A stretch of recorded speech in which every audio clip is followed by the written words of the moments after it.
నమస్తే. గత 2 రోజుల కిందట ఎల్బీ నగర్ వేదికగా యువ సంగ్రామ సదస్సు జరిగింది. ఆ సదస్సులో వందలాది మంది, వేలాది మంది నిరుద్యోగులు అండ్ దాంతోపాటు ప్రధాన ప్రతిపక్ష నేతలు ఇటు కేటీఆర్ కావచ్చు, సబితాయింద్ర రెడ్డి కావచ్చు, చాలామంది నేతలతో కూడా ఆ వేదిక మీద రాష్ట్ర ప్రభుత్వాన్ని ప్రశ్నిస్తూనే మరి నిరుద్యోగులకు అండగా నిలబడే పరిస్థితి మనం చూస్తాం. అయితే ఆ సభ మొత్తం ఒక ఎత్తు. ఆ సభలో ఒక అమ్మాయి మాట్లాడిన మాటలు, ఆమె తొలగొట్టిన విధానము, ఆమె ప్రశ్నించినటువంటి తీరు ఇక సోషల్ మీడియాలో వైరల్గా మారుతుంది. ఏకంగా రాష్ట్ర ముఖ్యమంత్రికే సవాల్ విసిరింది. తొడగొట్టి చెప్తున్నా అంటూ ఆమె డైలాగులంతా కూడా సోషల్ మీడియాలో వైరల్గా మారినాయి. రైట్, ఈ పాటికి మీ అందరికీ అర్థమై ఉండొచ్చు, ఉస్మానియా యూనివర్సిటీ బిడ్డ, ఒక ఆడబిడ్డ నిరుద్యోగి అస్మాకు సంబంధించిన వీడియోలు చాలా వైరల్గా మారినాయి. సో లక్షల్లో, మిలియన్స్లో వ్యూస్ పోతున్నటువంటి పరిస్థితి. సో రైట్, అస్మాతో మనం మాట్లాడే ప్రయత్నం చేద్దాం. ప్రస్తుతం తొలి వెలుగు స్టూడియోలో అస్మా ఉంది. సో వెల్కమ్ టు తొలి వెలుగు స్టూడియో అస్మా. సో మొదటగా ఎందుకు ఆ వేదిక దగ్గరికి వెళ్ళాల్సి వచ్చింది? ఎందుకు అంత ఆవేశంగా, అంత ఆవేదనతో మాట్లాడాల్సి వచ్చింది? ఎందుకు వెళ్ళాల్సి వచ్చిందంటే అదొక నిరుద్యోగుల సదస్సు కాబట్టి నిరుద్యోగులకు సంబంధించిన ఏ సభకైనా మేము ఖచ్చితంగా వెళ్ళి తీరాల్సిందే. అది బీఆర్ఎస్ పెట్టిందా, బీజేపీ పెట్టిందా, కాంగ్రెస్ పార్టీ పెట్టిందా, ఏదైనా కాంగ్రెస్ పార్టీ ఎట్లాగో అధికారంలో ఉంది కాబట్టి పెట్టదు. కానీ బీజేపీ, బీఆర్ఎస్ అలాగే ఇతర ఎవరు ఏ పార్టీ వాళ్ళైనా పెట్టినప్పుడు ఖచ్చితంగా మేము నిరుద్యోగుల కోసం, ఉద్యోగాల కోసం కొట్లాడే క్రమంలో ఖచ్చితంగా వెళ్లాల్సి వస్తుంది. అట్లానే అందులో భాగంగానే వెళ్ళినాము. ఇంకొకటి ఏంటంటే మెయిన్ అక్కడ టాపిక్ ఏంటంటే అదే సరూర్ నగర్ స్టేడియంలో ప్రియాంక గాంధీ యూత్ డిక్లరేషన్ అని చెప్పేసి మాకు 3 సంవత్సరాల క్రితం ప్రకటించారు. ఆ 3 సంవత్సరాల క్రితము అదే స్టేడియంలో ప్రకటించినందుకు ఇప్పుడు బీఆర్ఎస్ అక్కడ కౌంటర్ గా ప్రోగ్రామ్ పెట్టిరు. అది పార్టీ పెట్టిన సభ అయినప్పటికీ మా నిరుద్యోగుల వాయిస్ అక్కడ వినిపించాలి కాబట్టి వాళ్ళ తరపున కొట్లాడే క్రమంలో ముందు వరుసలో మేము ఉన్నాం కాబట్టి ఖచ్చితంగా అందరం వెళ్ళినాము. అందులో భాగంగానే నిరుద్యోగుల గురించి, ఉద్యోగాల గురించి, 2 లక్షల ఉద్యోగాల గురించి మాట్లాడినాం. ఒకసారి అస్మా మాట్లాడినటువంటి వీడియో బయట చూద్దాం. సో మొదటగా ఈ వీడియో బయట చూడండి. ఉన్న స్కూల్లో మంచిగా పెట్టరా నాయన అంటే ఇంటర్నేషనల్ స్కూల్స్ పెడతా, జర్మన్ భాష నేర్చుకోండి. నీకు ఫస్ట్ ఇంగ్లీష్ వస్తుందా? నువ్వు ఫస్ట్ ఇంగ్లీష్ నేర్చుకో, నువ్వు ఫస్ట్ మాతృభాషలు నేర్చుకో, హిందీ నేర్చుకో, ఇంగ్లీష్ నేర్చుకో, చక్కగా తెలుగు నేర్చుకో. వందే మాతరం కూడా అనలేని రేవంత్ రెడ్డి. రైట్. సో ముఖ్యమంత్రికి ఇంగ్లీష్ వస్తుందా అంటూ ఆస్మా ఒక ప్రశ్న అడిగింది. సో ముఖ్యమంత్రికి ఇంగ్లీష్ రాకుండానే విదేశాలకు పోతున్నారా, పెట్టుబడులు తీసుకొస్తున్నారా, రాష్ట్రాన్ని ఆయన ఇంత ప్రశాంతంగా పరిపాలిస్తున్నారు అనేది కాంగ్రెస్ నేతల నుంచి వస్తున్న ప్రశ్న. ఏం చెప్తారు? నేనేం చెప్తా అంటే, మీకు ఇంగ్లీష్ వస్తుందా, ఏ పాట వస్తుందో తెలుసు మాకు, తెలుగు ఏ పాట వస్తుందో తెలుసు మాకు, అలాగే హిందీ ఏ పాట వస్తుందో కూడా తెలుసు మాకు. కొత్తగా ఈ జర్మన్ నేర్చుకోండి, జర్మన్ భాష నేర్చుకోండి, జపాన్ భాష నేర్చుకోండి. ఈ భాషలు మేము ఎందుకు నేర్చుకోవాలి? మేము ఇక్కడ పుట్టింది తెలంగాణ గడ్డ మీద పుట్టింది, తెలుగు భాష, అలాగే సబ్జెక్టు పరంగా ఇంగ్లీష్ కానీ, అలాగే మాతృభాషలు, అలాగే హిందీ భాష, అలాగే బతకడానికి హిందీ భాష. ప్రపంచ దేశాలు వ్యాప్తి చెందినప్పుడు అక్కడ ప్రయాణించినప్పుడు బతకడానికి హిందీ, ఈ ఇంగ్లీష్ భాషలు నేర్చుకొని మేము మార్కులు తెచ్చుకొని అందులో అంతోకింతో పరిజ్ఞానం పొందినాం. అది కాకుండా కొత్తగా జర్మన్ భాష నేర్చుకోవాలి అని అంటే ఎందుకు నేర్చుకోవాలి జర్మన్ భాష? ఫస్ట్ ఆఫ్ ఆల్ అసలు ఎవరన్నా ఇంగ్లీష్ నేర్చుకోండి మంచిగా, హిందీ నేర్చుకోండి, తెలుగు మంచిగా నేర్చుకోండి అని చెప్తారు. కానీ జర్మన్ భాష ఎక్కడి నుంచి వచ్చింది? ఫస్ట్ జర్మన్ భాష నేర్చుకోవాలంటే ఇప్పుడు మళ్ళీ స్పెషల్ గా నేను జర్మన్ కోర్సు చదవాలా? ఇప్పుడు నేను ఇన్ని రోజులు ఒక పండిట్ టీచర్ ట్రైనింగ్ గా తెలుగు నేర్చుకున్నా, తెలుగు పండిట్ ట్రైనింగ్ చేసిన. ఇప్పుడు జర్మన్ ట్రైనింగ్ నేర్చుకోవాలా నేను? మళ్ళీ ఆ కోర్సు చదవాలా? ఒకవేళ ఆ కోర్సు చదివి ఇప్పుడు డిఎస్సిలో ఏమైనా జర్మన్ కోర్సుకు సంబంధించిన సబ్జెక్టుకు సంబంధించిన కోర్సుకు సంబంధించిన టీచర్ పోస్టులు ఏమైనా వేస్తున్నారా? మరి ఎందుకు ఆ కోర్సు నేను ఎందుకు నేర్చుకోవాలి? అదే క్వశ్చన్. అక్కడ ఆ వేదిక మీద నుంచి మీరు మాట్లాడుతుంటే కింద వేదిక కింద వందలాది మంది నిరుద్యోగులు ఉన్నారు, చాలా మంది లైవ్ చూస్తూ ఉన్నారు. వాళ్ళందరి ముందే ఒక ముఖ్యమంత్రిని మీరు ఇంగ్లీష్ నేర్చుకోండి అని అస్మా కామెంట్ చేసింది. అదే రీతిలో మీకు కౌంటర్లు వస్తా ఉన్నాయి. ముందు అస్మాకి ఇంగ్లీష్ వస్తుందా, అస్మాకు హిందీ వస్తుందా, ముందు మీరు నేర్చుకొని ముఖ్యమంత్రిని ప్రశ్నించండి, ముఖ్యమంత్రికి కౌంటర్ ఇవ్వండి అని ఒక క్వశ్చన్ మార్క్స్ చూస్తా ఉన్నాయి. దీనికి ఏం చెప్తారు? మాకు రాందే మేము మీకు చెప్తలేము. ఇంకొకటి, మాకు రాకపోతే ఈ రోజు కాకపోయినా రేపు నేర్చుకుంటాం. దానికి కౌంటర్ గా ఇప్పుడు కాకపోతే రేపైనా నేర్చుకుంటాం. నిరంతర విద్యార్థులం మేము. మీరు అట్లా కాదు, ముఖ్యమంత్రిగా 5 సంవత్సరాలు ఉంటారు మీరు, విద్యాశాఖ మంత్రిగా 5 సంవత్సరాలు ఉంటారు మీరు, మీరు చాలా చోటులు పర్యటన చేయాల్సి ఉంటది, చాలా దగ్గర ప్రెజెంటేషన్స్ కూడా ఇవ్వాల్సి వస్తుంది, చాలా దగ్గర మీరు మీ వాయిస్ ని వినిపించాల్సిన సభలు కొన్ని ఉంటాయి, అక్కడ తెలంగాణ పరువు పోతుంది. ఫస్ట్ ఆఫ్ ఆల్ ఇవన్నీ భాషలు నేర్చుకోకుండా మీరు పరిజ్ఞానం లేకుండా మాట్లాడితే, ఇప్పటికే మేము చాలా విన్నాము, హైదరాబాద్ చుట్టూ సముద్రము, వందే మారతము, ఇవన్నీ చాలా విన్నాం, మేము విన్నాం కాబట్టే అది మాకు తెలుసు.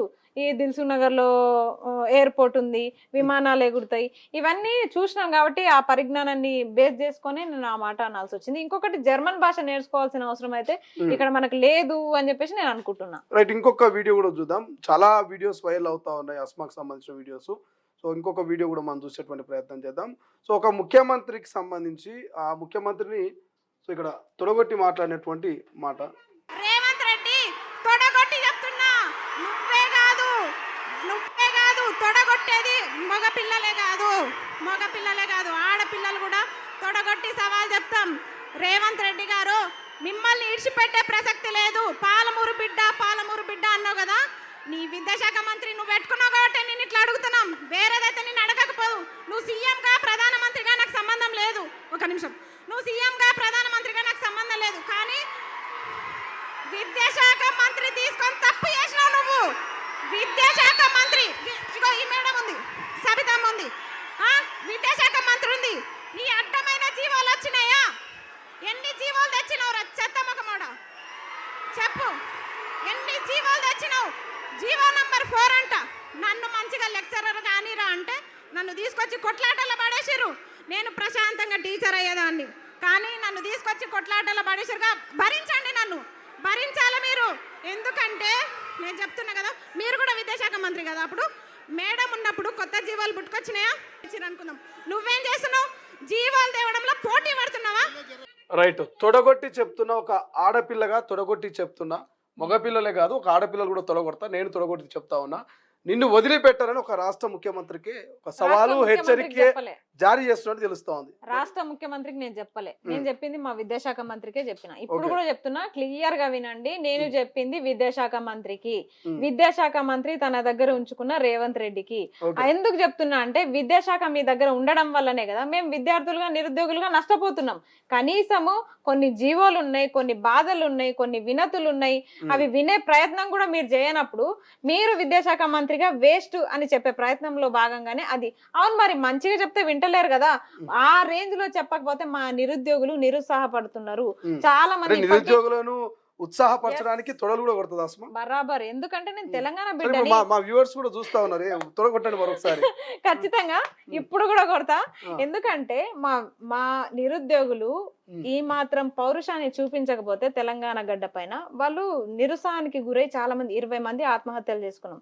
20 మంది పొట్టన పెట్టుకున్న ఘనత మీది. 20 మంది పేర్లు కనీసం వాళ్ళ సంతాప సభ కూడా ఏర్పాటు చేయనట్టి విద్యాశాఖ మంత్రి మీరు.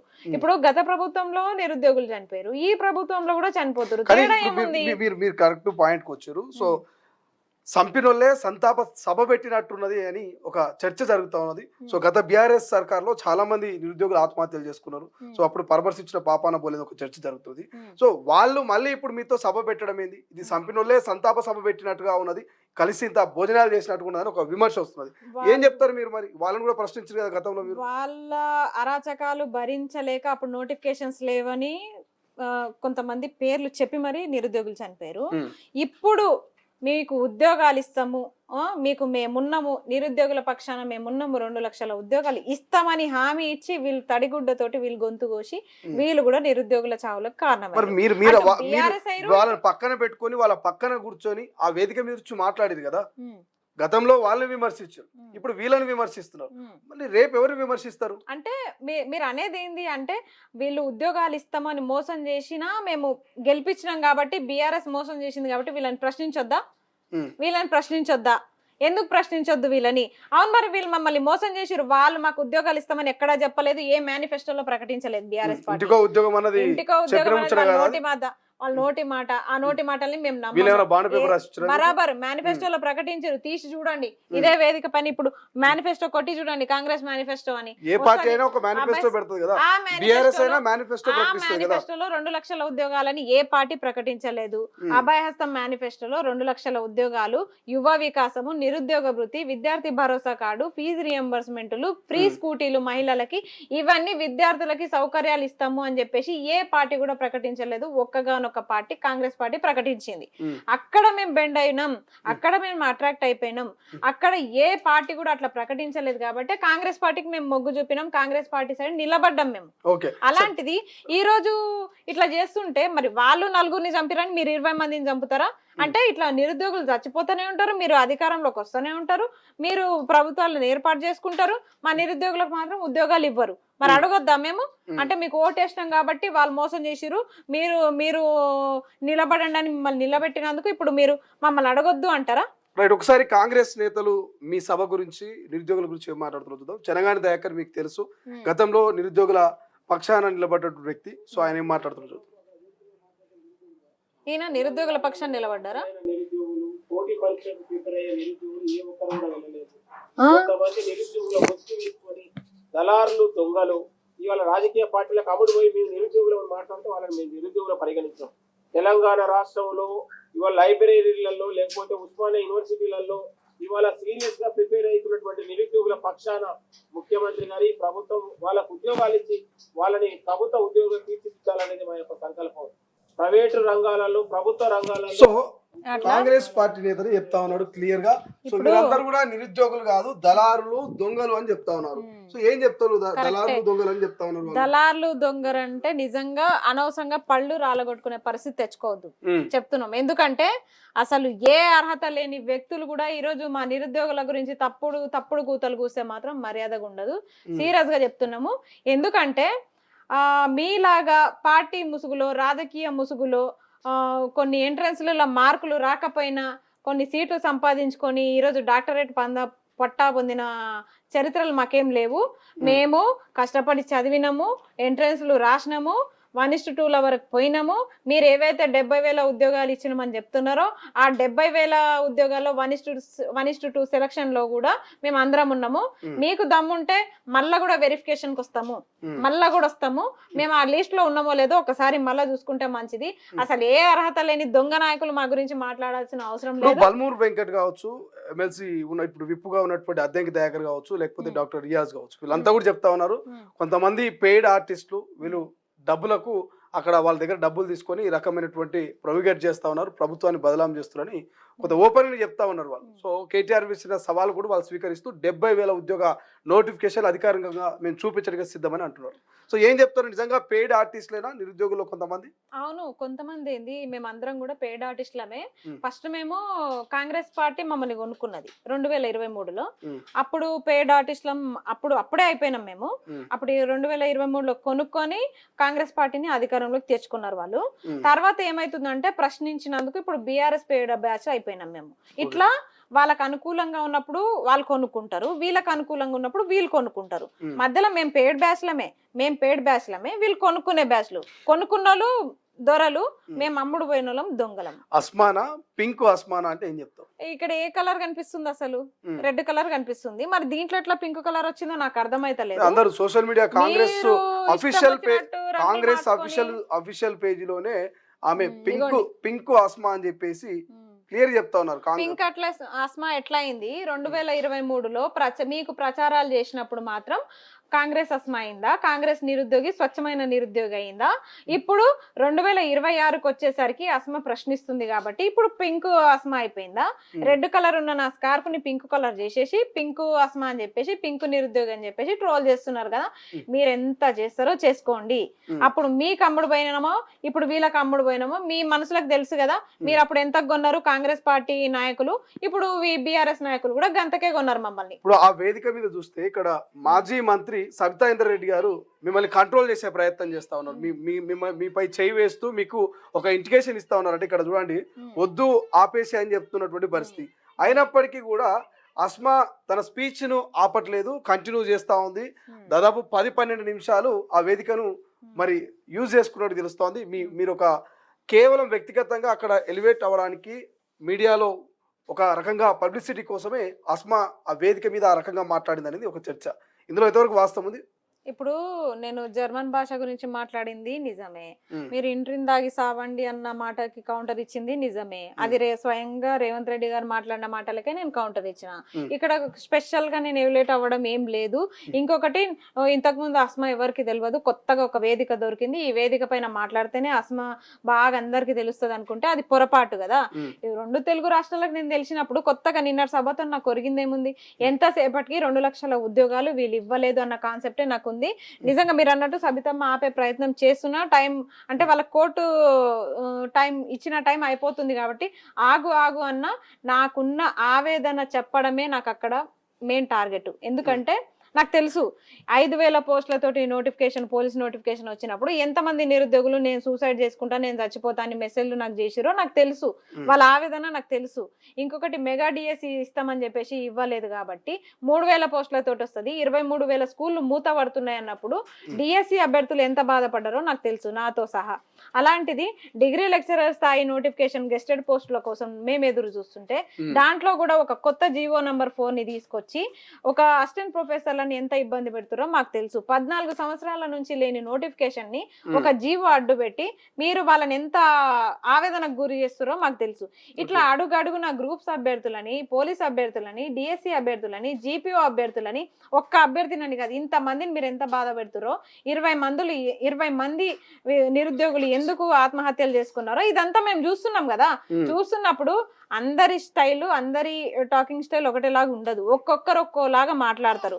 అందులో నాది కొంచెం అగ్రెసివ్ గా ఉండొచ్చు, కానీ దాంట్లో ఎంతసేపటికి నా ఆవేదనని గుర్తించాలి. నా ఆవేదనని గుర్తించకుండా అక్కడ కనిపించే రంగులను మీరు చూస్తున్నారంటే మీరు ఏం చేస్తున్నారో మీకే తెలవాలి. ఓకే, సో అంటే ఇప్పుడు ఈ వేదిక మీదుగా మీరు ఏం చెప్పదలుచుకుంటే రాష్ట్ర ప్రభుత్వాన్ని అక్కడ నుంచి ప్రశ్నించారు, బట్ చాలా ట్రోల్స్ అవుతున్నాయి. ఆ ట్రోల్స్ కు ఏం సమాధానం చెప్తారు? నిజంగా బీఆర్ఎస్ కార్యకర్తనే అస్మా అనేటువంటి ఒక చర్చ జరుగుతూ ఉంది. సో ఏం చెప్తారు? నిజంగా బీఆర్ఎస్ కార్యకర్తనా లేకపోతే ఏ పార్టీకి అస్మాకు సంబంధం లేదా? ఏ పార్టీకి నాకు సంబంధం లేదు. ఇంకొకటి ఏంటంటే బీఆర్ఎస్ అస్మా అని చెప్పేసి మీరు అంటున్నారు కదా. ఫస్ట్ ఆఫ్ ఆల్ 2023 ప్రొఫైల్ తీయండి. ప్రొఫైల్ తీసి అప్పుడు అస్మా ఎవరి కోసం కష్టపడ్డది, అప్పటిదాకా అసలు ఏ కండువా కప్పుకొని ప్రచారాలు చేసింది అనేది ఒకసారి ఆ ఎన్నికల టైంలో చూస్తే మీకు ఒక క్లారిటీ ఉంటుంది. అది చూడకుండా ఇప్పుడు ప్రశ్నిస్తుంది కదా అని చెప్పేసి మీరు బీఆర్ఎస్ రంగు వేసి, ఇంకో పింక్ కలర్ స్కార్ఫ్ వేసి, దొంగ నిరుద్యోగి అది దాన్ని మాట్లాడితే మాత్రం అవన్నీ నాకు నేను పట్టించుకోదలుచుకోలేదు. ఫస్ట్ ఆఫ్ ఆల్ నేనైతే పట్టించుకోదలుచుకోలేదు. మీ విమర్శలకి నేను తగ్గి నేను ఇట్లే ఉండిపోతే నేను చాలా బాధపడతా. కాబట్టి నేనైతే ఆ విమర్శలకి కుంగిపోను, నాకు అవసరం కూడా లేదు. మీకు అంత ఖాళీ టైం ఉందేమో, కానీ నాకు ఖాళీ టైం లేదు. మా నిరుద్యోగుల కోసం ఇంకా చాలా కష్టపడేది ఉంది. మేము నిరుద్యోగుల కోసం ఇంకా ఏమైనా ఫైట్స్ ఉంటే ముందడుగు వేస్తాం తప్ప ఈ విమర్శలకైతే మేము కొంగిపోం. రైట్, ఒకసారి తెలంగాణ కాంగ్రెస్ సంబంధించి మనకు ఫేస్బుక్ అఫీషియల్ పేజ్లో ఒక కనిపిస్తుంది ఇక్కడ మనకు చిన్న మెసేజ్. ఈమె పింక్ అస్మా, ఇన్ని రోజులు నిరుద్యోగ ముసుగులో ఫేక్ ధర్నాలు చేసిన పింకు అండ్ సరూనగర్ సంగ్రామ వేదికగా బయటపడ్డ అస్మా అసలు రంగు అని చెప్పేసి ఇక్కడ ఒక ఫోటో కనిపిస్తుంది. ఒకసారి జూమ్ చేసి పెడతాం. రైట్, ఈమె పింక్ అస్మా. సో ఈ ఫోటోలు చూసినప్పుడు ఏమనిపిస్తుంది? ఇటువంటి ఫోటోలు చూసినప్పుడు, ఇటువంటి ట్రోల్ చూసినప్పుడు ఏమనిపిస్తుంది? అదంతా కామన్. ఎందుకంటే ప్రశ్నిస్తున్నాం కాబట్టి ఏదో ఒక పార్టీ రంగు పులమాలే. అక్కడ బీఆర్ఎస్ సభ పెట్టిరు కాబట్టి బీఆర్ఎస్ రంగు పులుముతున్నారు. ఇన్ని రోజులు అవకాశం దొరకలే. ఎందుకంటే నేను కూడా ఎక్కడ కూడా ఏ బీఆర్ఎస్ సభకు కూడా నేను అటెండ్ అవ్వలే. ఫస్ట్ టైం సరూర్ నగర్ లో అది యూత్ డిక్లరేషన్ అక్కడ ప్రకటించారు కాబట్టి, అక్కడ పెట్టిరు సభ కాబట్టి నేను కూడా అక్కడికి వెళ్లాల్సి వచ్చింది అందరితో పాటు. అస్మాకు ఎవరైనా స్క్రిప్ట్ ఇచ్చిరా? ఇట్లా మాట్లాడాలి ఆ వేదిక మీద, ముఖ్యమంత్రిని ఇట్లా విమర్శించాలని ఎవరైనా స్క్రిప్ట్ ఇచ్చిరా? ఇంతకుముందు స్క్రిప్ట్లు ఇస్తేనే నేను మాట్లాడినా. అసలు ఇన్ని రోజులు ఎక్కడ పడితే సడన్ గా మైక్ తీసుకొచ్చి పెట్టినా నేను స్పందించిన. అలాంటిది కొత్తగా ఇప్పుడు ఎవరైనా స్క్రిప్ట్ ఇవ్వడం ఏంది? నాకంటూ ఒక సొంత ఆలోచనలు లేవా? నాకు అర్థం కాదు. ముఖ్యమంత్రిని తిట్టడానికి అస్మా తీసుకున్న ప్యాకేజ్ ఎంత? అబ్బా, ప్యాకేజ్ అసలు ప్యాకేజ్ ఏముందన్న? అసలు ప్యాకేజ్ లేదు, ఏం లేదు, అంత అబద్ధాలు. ఒకవేళ ప్యాకేజ్ తీసుకున్నట్టుంటే నిరూపించండి. చూస్తుంటావా జనరల్ గా కామెంట్స్ గానీ, వస్తున్నటువంటి ట్రోల్స్ గానీ, ఫోటోస్ చూస్తుంటావా జనరల్ గా? చూస్తుంటా. ఏమనిపిస్తుంది అందులో? చూసినా ఫస్ట్ అయితే బాధ అనిపించింది. అరే ఏంది ప్రశ్నించినందుకు నన్ను ఆ పార్టీలోకి వేసేసారు. ఫస్ట్ ఆఫ్ ఆల్ నేను పోయి ఆ బీఆర్ఎస్ పార్టీ కండువా కప్పుకోలేదు, Hmm. అసలు ఎక్కడ కూడా నేను ఏ సభలకు కూడా అటెండ్ అవ్వలేదు. అలాంటిది నన్ను తీసుకుపోయి ఈరోజు బీఆర్ఎస్ మనిషి అని చెప్పేసి వీళ్ళే ట్రోల్ చేస్తున్నారు. మరి వీళ్ళు నిజంగా నన్ను దగ్గరుండి బీఆర్ఎస్ పార్టీలో చేర్పిస్తారా నాకు తెలియదు. ఈ మీడియాలో, సోషల్ మీడియాలో, ఈ వేదికల మీద మాట్లాడే కొంతమంది నిరుద్యోగ ముసుగు వేసుకున్నటువంటి ఎవరైతే నిరుద్యోగులు ఉన్నారో వీళ్ళకి ఎప్పుడు కూడా ఉద్యోగాలు రావు. వీళ్ళు సీరియస్ గా ప్రిపేర్ అవ్వరు. కేవలం మీడియాలో వీళ్ళు హైలైట్ అవ్వడం కోసము, పార్టీలలో వీళ్ళు లీడర్గా మారడం కోసమే వీళ్ళ ఆతృత అనేది ఒక చర్చ. సో నిజంగా అస్మా ఇట్లనే ప్రయత్నిస్తుందా ఒక లీడర్గా, లేకపోతే మీడియాలో పబ్లిసిటీ రావడం కోసం, లేకపోతే సీరియస్ గా కష్టపడే నిరుద్యోగి? టైం కి నోటిఫికేషన్స్ ఇస్తే తెలుస్తుంది ఎవరు నిరుద్యోగి ఎవరు కూర్చొని. ఏ ఒక్కరికి, దాదాపు ఒక 5-10 మంది ఉన్నారు, ఇందులో ఏ ఒక్కరికి ఉద్యోగం రాదు. వీళ్ళు మళ్ళీ వీళ్ళు నిరుద్యోగులుగా రోడ్ల మీదకి వచ్చి ధర్నాలు చేస్తారు తప్ప వీళ్ళు ఉద్యోగం సాధించుకొని వీళ్ళు ఉద్యోగానికి వెళ్ళరనేది కాంగ్రెస్ నేతలు మాట్లాడుతున్నారు. ఓపెన్ ఛాలెంజ్ అన్ని మాటలు మాట్లాడుతున్నారు కదా, నోటిఫికేషన్స్ ఇవ్వండి కదా, నోటిఫికేషన్స్ ఇవ్వండి కదా, జాబ్ కొట్టే మాట్లాడతాం, జాబ్ కొట్టే చూయిస్తాం, జాబ్ కొట్టిన తర్వాతనే మాట్లాడతాం మీ దగ్గర. ఫస్ట్ నోటిఫికేషన్స్ అయితే ఇవ్వండి కదా, మెగా డిఎస్సి ఇవ్వండి, గురుకుల నోటిఫికేషన్ ఇవ్వండి, డిగ్రీ లెక్చరర్ నోటిఫికేషన్ ఇవ్వండి, జేఎల్ ఇవ్వండి, ఎస్ఐపిసి ఇవ్వండి, అన్ని 2 లక్షలకి తగ్గకుండా మీరు నోటిఫికేషన్స్ ఇవ్వండి. ఆ తర్వాత ఎవరు కొట్టుకుంటారో, ఎవరు నిరుద్యోగ, ఎవరు డమ్మి నిరుద్యోగం మీకు బయటపడుతుంది. నేను కూడా చెప్తున్నా, నేను కూడా ఒప్పుకుంటున్నా. అసలు రంగు బయటపడాలంటే మీరు ఫస్ట్ అసలైన నోటిఫికేషన్స్, సిసలైన నోటిఫికేషన్స్, 2 లక్షల ఉద్యోగాల నోటిఫికేషన్స్ ఇవ్వండి. ఇచ్చిన తర్వాత మాట్లాడండి ఆ మాటలు. ఇవ్వకుండా మీరు దొంగ నిరుద్యోగులు మేమెందుకు దొంగలు? మీరు దొంగలండి, మమ్మల్ని ఎందుకు అంటున్నారు? దొంగ హామీలు ఇచ్చి సిగ్గు లేకుండా ఈరోజు మాట తప్పి ఈరోజు మీరు మాట్లాడుతున్నారు, మమ్మల్ని దొంగలని చెప్తున్నారు కదా. ఫస్ట్ ఆఫ్ ఆల్ వీళ్ళంతా గ్రూప్స్, డిఎస్సి, గురుకుల, జేఎల్, డిఎల్ అన్నిట్లో కూడా 1:2 పోయిన సెలెక్ట్ అయిన అభ్యర్థులే. అందరి దగ్గర కూడా వెరిఫికేషన్ సర్టిఫికేట్స్ ఉంటాయి. ఎవ్వరు కూడా అంత ఫేక్ నిరుద్యోగులు కాదు. అలాంటిది మీరు దొంగ నాయకులు ఈరోజు దొంగ హామీలు ఇచ్చి ఈరోజు మమ్మల్ని అంటే మాత్రం ఊకుండే ప్రసక్తి లేదు. బయట నిరుద్యోగులు కనిపిస్తే అక్కడ వచ్చిన వాళ్ళంతా పేడ్ బ్యాచ్ అయినా, వేల మంది వచ్చారు మన నిరుద్యోగులు, వాళ్ళంతా పేడ్ బ్యాచ్ అయినా, ప్లకార్డ్స్ పట్టుకున్న వాళ్ళంతా పేడ్ బ్యాచ్ అయినా. ఏం మాట్లాడుతారు వీళ్ళు అసలు? అందుకే మేము చెప్తున్నాం కదా, అదే సరూర్ నగర్ లో ఇదే యూత్ డిక్లరేషన్ పైన చర్చ జరిపే దమ్ముందా కాంగ్రెస్ వాళ్ళకి? ఉందా చెప్పండి, మేము వస్తాం అక్కడ, ఆ సభకు కూడా వస్తాం. మరి మీరు 70,000 ఉద్యోగాలు ఇచ్చినట్టు మీరు నిరూపించండి. ఇంకా 130,000 ఉద్యోగాలు ఎప్పుడు ఇస్తారో అది కూడా చెప్పండి. ఇంకా ఈ జీవోల సంగతి ఏందో తేల్చండి. కనీసం ఈ పని అన్నా చేయండి. ఇన్ని రోజులు మాతో చర్చలు జరపలేదు కదా, సరూర్ నగర్ వేదికగా అదే యూత్ డిక్లరేషన్ ప్రకటించిన ప్లేస్ లోనే, అదే స్టేడియంలోనే మీరు కూడా ఒక సభ పెట్టండి. ఇన్ని ఉద్యోగాలు ఇచ్చినామని చెప్పండి. చర్చకి మేము సిద్ధం, మీరు సిద్ధమా? ఓకే, సో ఏం చెప్తారు ప్రభుత్వానికి తొలి వెలుగు వేదికగా ఫైనల్ గా ఏం చెప్పదలుచుకోరు? అంటే నెక్స్ట్ మీ టార్గెట్ ఏంటి? ఇప్పుడు సభలు పెట్టిరు, సమావేశాలు పెట్టిరు, ధర్నాలు అయిపోయినాయి. సో నెక్స్ట్ టార్గెట్ ఏంటి? ఏం చేద్దాం అనుకుంటున్నారు? ముఖ్య ఎజెండా అయితే విద్యాశాఖ మంత్రి పైనే ఉంటది. విద్యాశాఖ మంత్రి ఆయన పదవి రేవంత్ రెడ్డి దగ్గరనే ఉంది కాబట్టి విద్యాశాఖ మంత్రి దగ్గరికే మేము ముట్టడికి వెళ్తామా, కాళ్ళ బేరానికి పోతామా అని చెప్పేసి ఆలోచించుకుంటాం. కాళ్ళ బేరానికి పోయే ప్రసక్తి అయితే లేదు. దండం పెట్టినాము, వేడుకున్నాము, ఇంకా చాలా ఓపిక పట్టినాం 2.5 సంవత్సరాలు. అయినా సరే వినకుండా, కనికరించకుండా, ఒక్క నోటిఫికేషన్ కూడా ఇవ్వకుండా phase 1 phase 2 అని చెప్పేసి టైం పాస్ చేస్తున్నారు కదా. ఇక్కడ అయితే సహించేది లేదు. ఇప్పుడు మొన్న బీఆర్ఎస్ పార్టీ పెట్టింది కాబట్టి బీఆర్ఎస్ మనుషుల్ని చేసేసారు. నెక్స్ట్ బీజేపీ కూడా పెడుతుంది, బీజేపీ మొత్తం కూడా అదే మొత్తం ఎక్కడ వేరే కలర్ లేదు కదా. ఈ మైక్ కూడా పింక్ కలరేనా? ఇన్ని రోజులు నిరుద్యోగ ముసుగులో ఫేక్ ధర్నాలు చేసిన pink paid artist Saroor Nagar సంగ్రామ వేదికగా బయటపడ్డ అస్మా అసలు రంగు. ఇక్కడ నోట్ల గట్టలు కనిపిస్తున్నాయి. అవును, ఎన్నిచ్చిరు గానీ అదేమంటారు, ఇది అసలు ఈ చున్నీ అన్నట్టు అది పింక్ కలర్ లోకి చేంజ్ చేసిర్రు. అంటే నేనేమంటున్నా అంటే ఈమె పింక్ అస్మా అంటే ఒక్క బీఆర్ఎస్ సభకి పోయినందుకు నేను పింక్ మనిషిని అయిపోయినా కదా. ఇంతకుముందు ఎక్కడైనా ఏ సభలైనా కనిపించినా బీఆర్ఎస్ సభలో? ఎక్కడ కూడా కనిపించలే. అంటే మొన్న నిరుద్యోగుల కోసం జరిగిన సభ కాబట్టే నేను అక్కడికి వెళ్ళినా. బరాబర్ ఎవరు పెట్టినా, నిరుద్యోగుల సభలు ఎవరు పెట్టినా సరే నేను వెళ్తా, ఖచ్చితంగా వెళ్తా. మీరు ఇట్లాంటి పోస్టర్, నెక్స్ట్ కాషాయం రంగుతో కూడా పోస్టర్ వస్తుంది, దాని మీద కూడా మనం వీడియో చేస్తాం ఖచ్చితంగా. పెట్టుకోండి, ఎన్ని పెట్టుకుంటారో పెట్టుకోండి. అస్మా వెనకాల ఎవరున్నారు ఇంత ధైర్యంగా ఒక రాష్ట్ర ముఖ్యమంత్రిని, ఒక రాష్ట్ర ప్రభుత్వాన్ని ప్రశ్నిస్తున్నది, నిరుద్యోగుల పక్షాన కొట్లాడుతున్నది? అసలు ఎవరున్నారు బ్యాక్గ్రౌండ్? ఎవరు నడిపిస్తున్నారా, లేకపోతే ఎవరున్నారా గాడ్ ఫాదర్? ఎవ్వరు లేరు. నా ధైర్యమే నన్ను నడిపిస్తుంది. ఎవ్వరు లేరు. నేను నష్టపోయినా కాబట్టి ఆ నొప్పి నన్ను నడిపిస్తుంది. చాలా నొప్పుల నుంచి, ఈ వెరిఫికేషన్ నోటిఫికేషన్లకు పోయి ఉద్యోగాల కోసం ఎదురు చూసి కోట్ల చుట్టూ తిరిగి ర్యాపిడోలకు తిరిగి ఒక పూట తిని ఇంకొక పూట తినక ఆ నిరాహార దీక్షలు చేసి ఆరోగ్యం పాడైపోయి లో బీపీలు అయ్యి ఎక్కడంటే అక్కడ కళ్ళు తిరిగి పడిపోయి అదంతా అయింది నాకు మీకు కాదు కదా. ఆ బాధ నాకు తెలుసు. ఒక చదువుకున్నప్పుడు నేను ఎంత బాధపడ్డా నాకు తెలుసు. ఆ బాధలన్నిటిలో నుంచే ఒక ఉద్యమం మొదలైంది. అదే నేను కంటిన్యూ చేస్తున్నా. ఇందులో మాత్రం నేనైతే తగ్గే ప్రసక్తి అయితే లేదు. ఎక్కడ మీ ఫ్యామిలీ మెంబర్స్ కూడా ఏం చెప్పట్లేదా? ఎందుకమ్మా ఇవంతా ఒక ఆడపిల్ల వేదికల మీద మాట్లాడడం, ఎందుకు అనవసరంగా కేసులు ఇవంతా అని చెప్పి ఎక్కడ మిమ్మల్ని కంట్రోల్ చేసే ప్రయత్నం చేయట్లేదా? ఇప్పుడు ఫ్యామిలీ లేదు కాబట్టే నేను ఇంకొకటి ఏంటంటే ఇంకా కొంచెం డేర్గా స్టెప్ వేస్తున్నా. ఫ్యామిలీ ఎవరు లేరు, చెల్లె ఒకతే ఉంటది కాబట్టి ఇప్పుడు మా చెల్లె కూడా ప్రిపరేషన్ లోనే ఉంది. ఇద్దరం కూడా ఒక జాబ్స్ కోసమే మేము హైదరాబాద్కి వచ్చినాం. అప్పో సొప్పో చేసి ఊర్లో అప్పు ఉందన్న మాకు. ఆ అప్పు మేము తీర్చాలంటే ఇప్పటికైతే 3,50,000 అయిందన్న. రూమ్ రెంట్లు అన్ని కట్టుకొని 3,50,000 అయింది ఇప్పటికి. అది మాకు తెలుసు. వడ్డీకి ఇంకా కలుపుకుంటే ఎంత అవుతుందో తెలియదు. ఇంకా 3 లక్షలు అయ్యే అవకాశం కూడా ఉంది. 3 సంవత్సరాల నుంచి ఇక్కడనే ఉంటున్నాము. అంత ప్రిపరేషన్ లో మేముంటే తీరా చూస్తే నోటిఫికేషన్స్ లేవు. వచ్చిన నోటిఫికేషన్స్ మళ్ళా హారిజెంటల్ అని చెప్పేసి మళ్ళా మీరు పోస్టులు ఇట్లా తారుమారు చేయడం, పీజీటీ ఫస్ట్ చేయడము, డిఎల్ తర్వాత ఇవ్వడం, ఇవన్నీ చేయడం వల్ల నాలాంటి అభ్యర్థులు ఎంతో మంది నష్టపోయారు. అది మా గురుకుల అభ్యర్థులకు కానీ డిఎస్సి అభ్యర్థులకు చాలా మందికి తెలుసు. అయితే ఈ నష్టము పరిహారం ఎన్ని సంవత్సరాలు అంటే 3 సంవత్సరాలు అయింది. ఈ నష్టానికి మేము భరిస్తున్న శిక్ష 3 సంవత్సరాలు. 3 సంవత్సరాలలో మాకు ఒక అప్పు అయింది, 3,50,000 అప్పు, దానికి వడ్డీ, మళ్ళీ తీర చూస్తే నాకు లో బీపీ, మళ్ళీ నిరాహార దీక్షలు, ధర్నాలు, ర్యాపిడోలు, అన్నీ ఒక పూట తిండి. ఇప్పుడు పొద్దున తిన్నా అంటే మళ్ళీ ఇప్పటిదాకా తినలేదు. అలాంటి పరిస్థితుల్లో మేము ఉంటే మీరు మా మీద నిందలేస్తున్నారు. ఎవరు?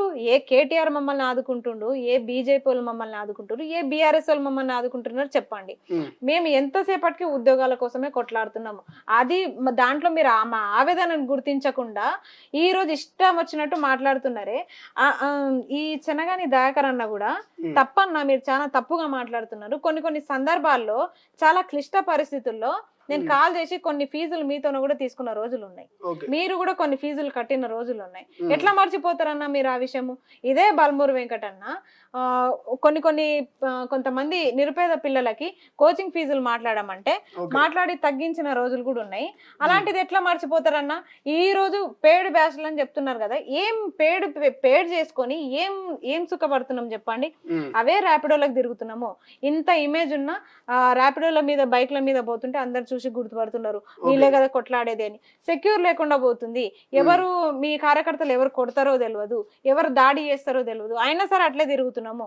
ఇంత ఇబ్బందులు మేము పడుతుంటే పేడ్ బ్యాచ్ అంటున్నారు. ఎట్లా పేడ్ బ్యాచ్ అయినా? మీలాగా ఏసీ కార్లలో తిరుగుతున్నామా? ఏసీ గదులలో ఉంటున్నామా? విల్లాలో ఉంటున్నామా? ఏం సుఖపడుతున్నాం మేము? అదే నిరుద్యోగంలో అవే ఉద్యోగాలు అడుక్కుంటూ రోడ్ల మీదే తిరుగుతున్నాము.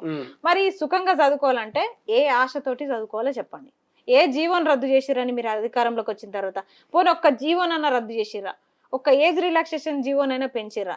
ఇవన్నీ కనీసం చిన్న మార్పులు కూడా మీరు విద్యా వ్యవస్థలో చేయకుండా ఈ రోజు చదువుకోండి, మీకు లాస్ట్ మూమెంట్ లో మేము దిగిపోయేటప్పుడు ఉద్యోగాలు ఇస్తామంటే బీఆర్ఎస్ చేసిన తప్ప ఇప్పుడు కాంగ్రెస్ చేస్తుంది కదా. వాళ్ళు చేసిన తప్పే వీళ్ళు రిపీట్ చేస్తున్నారు. ఇంకేముంది? ఒక సంవత్సరం అయితే ఎన్నికలే. ఇంకా ఇక్కడ కొత్తగా మాకు ఒరిగింది ఏముంది? 2 లక్షల ఉద్యోగాల పేరిట మిమ్మల్ని తెచ్చుకున్నందుకు మీరు మాకు చేసింది ఏముంది? రైట్. ఓకే. సో ఇది మొత్తం మీద thank you Asma, thanks for joining in తొలి వెలుగు. ఇది మొత్తం మీద నిరుద్యోగ ఏదైతే యువ సంగ్రామ సదస్సును ఏర్పాటు చేస్తారో ఆ సదస్సులో తన ఆవేదనను, తన ఆక్రోశాన్ని పూర్తిగా నేను బయటపెట్టే ప్రయత్నం చేసిన. ఇదంతా కూడా అనుభవంతో వచ్చినటువంటి మాటలే తప్ప నాకెవరో డబ్బులు ఇచ్చో నాతో మాట్లాడించినటువంటి మాటలు కావంటూ స్పష్టంగా అస్మా తన ఆ వేదిక మీద మాట్లాడినటువంటి మాటలకు ఒక క్లారిటీ ఇచ్చే ప్రయత్నం చేసింది. బట్ చూద్దాం, రాష్ట్ర ప్రభుత్వం ఇచ్చిన హామీలు నెరవేర్చాలని అడుగుతున్నాం. ఎక్కడ కూడా మేము వేరే డిమాండ్లు, వేరే గొంతమ్మ కోరికలు కోరట్లేదు. మీరు మేనిఫెస్టోలో పెట్టినటువంటివి మాత్రమే నెరవేర్చండి అని మేము డిమాండ్ చేస్తున్నామంటూ అస్మా చెప్తా ఉంది. బట్ చూద్దాం, ఇదైతే ఒక వార్లా నడుస్తూ ఉంది. ఓవైపు ప్రధాన ప్రతిపక్షము నిరుద్యోగులకు అండగా, అధికార కాంగ్రెస్ పార్టీ మాత్రం వీళ్ళంతా పెయిడ్ ఆర్టిస్టులు, వీళ్ళంతా బీఆర్ఎస్కు సంబంధించినటువంటి కార్యకర్తలుగా వ్యవహరిస్తున్నారంటూ నిరుద్యోగుల పట్ల వాళ్ళు వ్యవహరిస్తున్నటువంటి తీరు. ఇద్దరి మధ్య ఒక వార్ అయితే నడుస్తున్నది. మరి ఎక్కడ పులి స్టాప్ పడుతుంది? ఇచ్చిన హామీని వీళ్ళు నిలబెట్టుకుంటారా లేదా? మరి వీళ్ళు ఇచ్చిన హామీని నిలబెట్టుకునేంత వరకు వీళ్ళు ఫైట్ చేస్తారా? ఏం జరుగుతుంది అనేది భవిష్యత్తులో చూడాలి.